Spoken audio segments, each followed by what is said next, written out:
And let's talk about your favorite Hollywood movie actor ever, Tom Holland. You just can't wait to see him as young Nathan Drake and have him play all the roles that young guys get when they're small. yeah. He's your favorite. But I do think he's pretty classy. And I'll explain why. Kirsten Dunst, who played Mary Jane Watson in the original Spider-Man Sam Raimi trilogy, she was actually asked by Movie & Co. UK, asked if, she had seen Spider-Man Homecoming or she was planning on seeing the movie. And here is what she had to say about it. We made the best one, so who cares? I'm like, you make it all you want. They're just milking that cow for money. It's so obvious. You know what I mean? So first of all, I kind of feel like someone might be a little bit sore about that movie.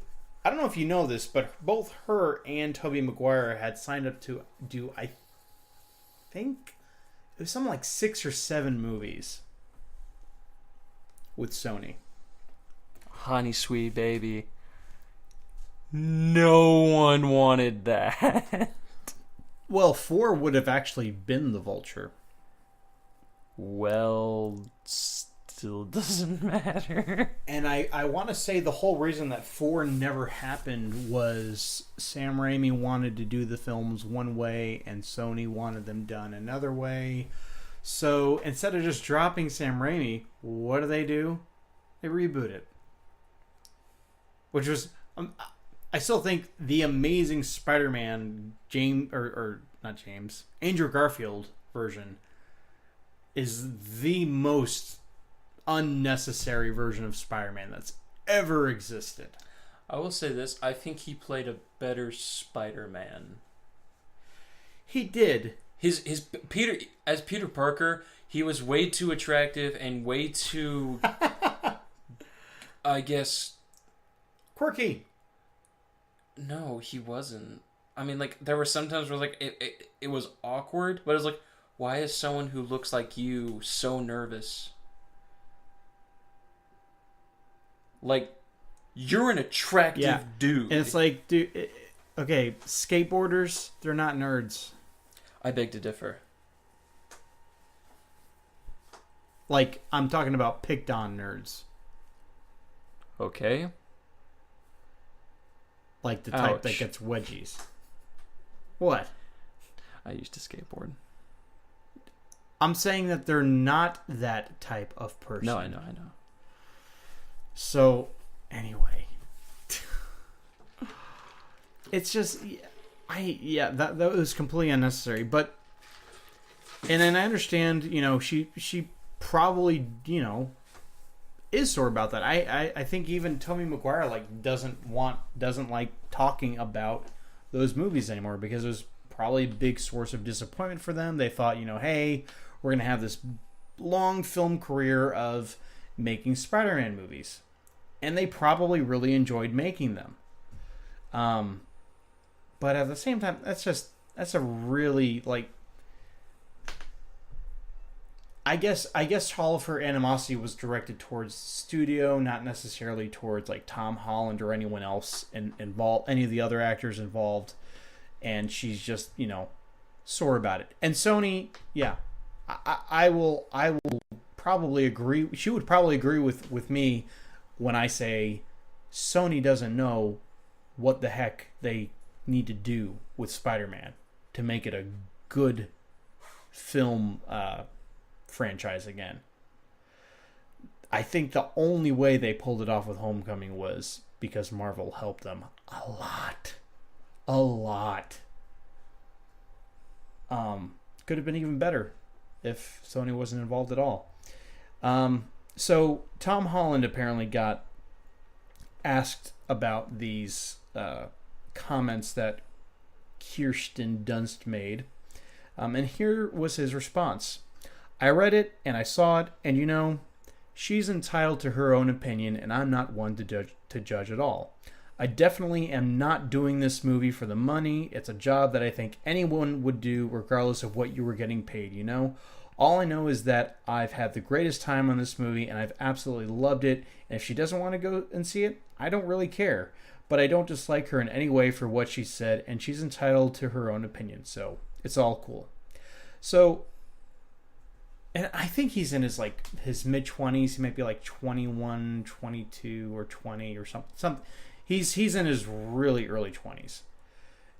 And for him to have that kind of a response to her, like, I know he's still kind of considered a new star, but I mean, he could have let this whole thing go to his head and just completely be ugly about it and be like, hey, well, we're probably going to make more than 3 movies and they're probably all going to be better. He didn't do that or really rub her face in it, because she's not really doing movies. I don't think. I mean, I don't really follow her film career that closely, but I do think she's on a bit of a break.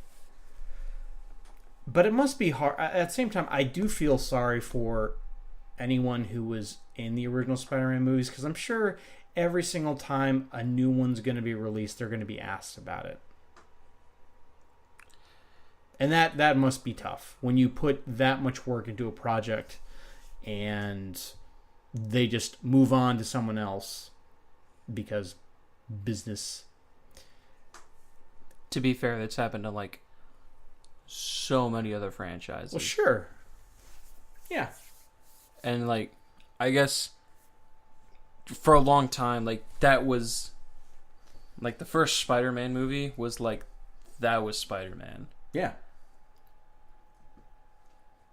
And at the time, it wasn't bad because we had nothing to compare it to. And the best thing that we could get as far as just, shows or movies is, I'd say the TV shows were probably the best thing. I don't know if there was an animated movie. If there was, I hadn't seen it. But the Tobey Maguire movies up until 3 were pretty. I liked them. Yeah. I think he played a good Peter Parker.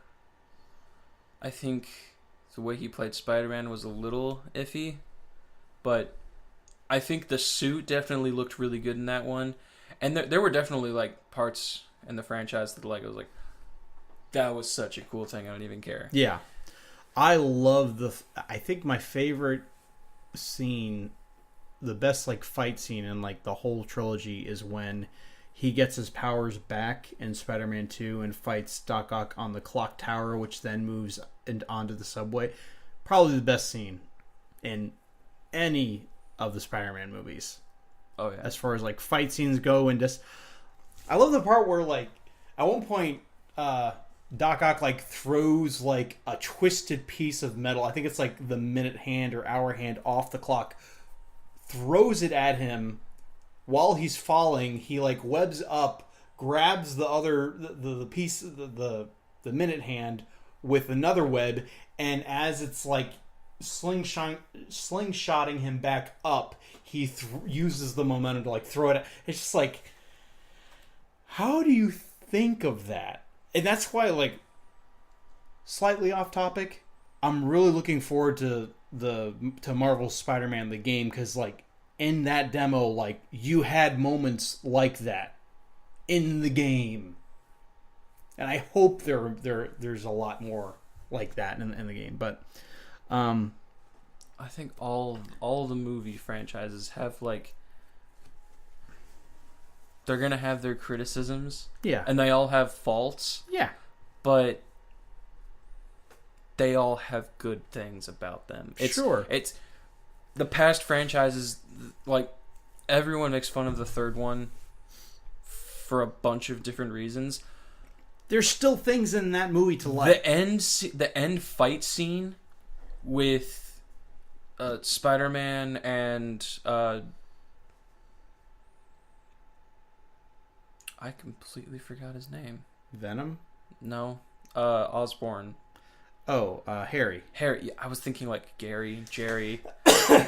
Yeah, with Harry Osborn versus Venom and Sandman. Yeah. That was a cool fight. That was good. That was probably one of the coolest fights, I think, in the entire franchise. Like, because you had two guys versus two guys. And that happens a lot in comics where, like, he will team up with another villain to face someone who's more of a threat. Yeah, I think a Black Cat is another villain he teams up with sometimes. Well, she's not really a villain. She's like a Punisher character. She's kind of like, she starts out bad, but then She's like a Catwoman. yeah. But she's as strong as like Captain America, so super soldier serum. That's a character they need to get into the movie somehow. Black Cat. Yeah. Be a little interesting. Because I think, isn't she like 10 or like, I know, isn't she like a lot older than Peter? I don't know, but she's still a romantic interest. It depends on what version, you know of that character, because she's appeared in games and in the show, the cartoon. But she kind of represents like the whole, because Spider-Man with his duality, it's all about like, am I more Peter Parker? Am I more Spider-Man? Like that's kind of like always the question he's struggling with. And whereas Mary Jane represents like a normal life, Black Cat's like the exact opposite. She's like, I don't even want to know what your secret identity is. Don't even take your mask off, because I don't care. Like I just want to be in a relationship with Spider-Man. Which, it's obviously shallow, but that's still something that he has to like, a decision he has to make. So it's little things like these that make this character so intriguing. I want to see more than, just sex jokes. Sorry. I do.